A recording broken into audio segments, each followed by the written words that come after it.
இப்போ சேப்பங்கிழங்கு வறுவல் தான் செய்ய போறோம். அதுக்கு தேவையானது எவ்வளோன்னு எடுத்துக்கலாம்.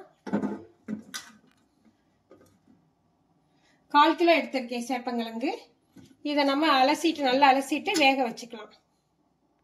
மண் போக நல்லா அலசிட்டு மூழ்கிற அளவுக்கு தண்ணி வச்சு அடுப்பில் வச்சிடலாம். சேப்பங்கிழங்கு வெந்துருச்சு.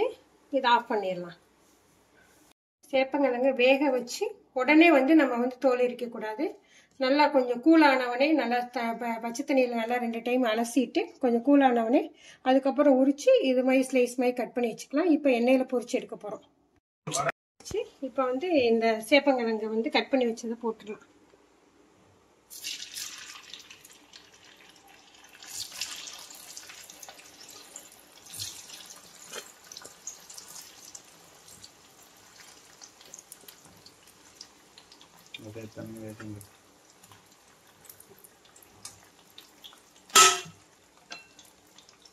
இது நல்லா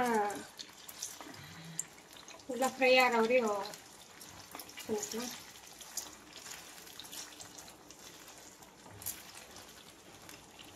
சேப்பங்கிழங்கு ஃப்ரை ஆயிடுச்சு. 50% ஃப்ரை ஆயிடுச்சு. அதுக்கப்புறம் நம்ம போட்டு மசாலாம் போட்டு திரும்ப அடுப்பில் வைப்போம்.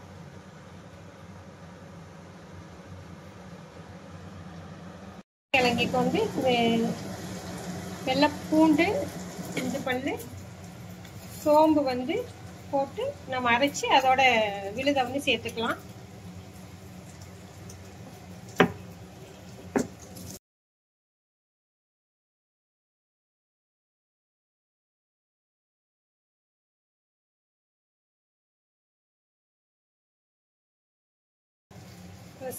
சிக்கன் மட்டன் சாப்பிட்ட டேஸ்ட் வந்துடும்.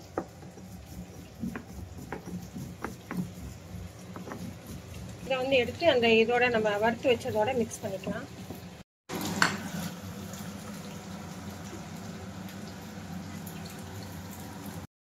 அரை ஸ்பூன் தனி மிளகாய்த்தூள்,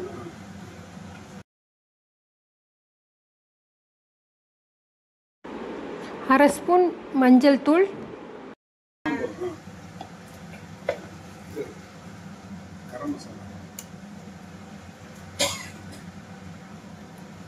சால்ட் தேவையான அளவு சால்ட்டு, மசாலா 1 ஸ்பூன்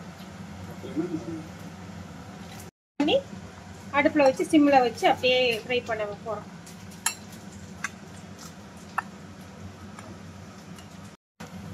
கார்ன்ஃப்ளவர் மாவு 1 ஸ்பூன்,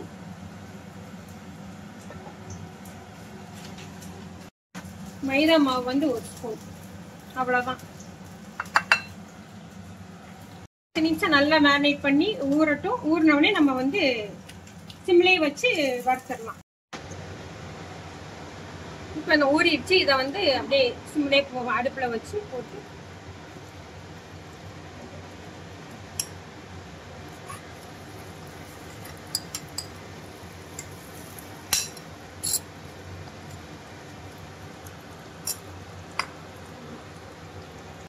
சேப்பங்கிழங்குக்கு இந்த கருவேப்பிலை வாசனையாக இருக்கும். நல்லா கருவேப்பிலையோட ஃப்ளேவரும் சேர்ந்து கலந்து சாப்பிடும்போது நல்லா சூப்பராக.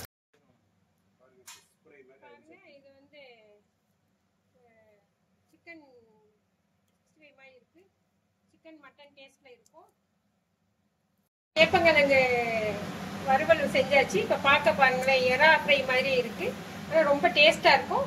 நீங்க செஞ்சு பார்த்துட்டு கமெண்ட்ஸ்ல சொல்லுங்க எப்படி இருக்குன்னு சொல்லிட்டு.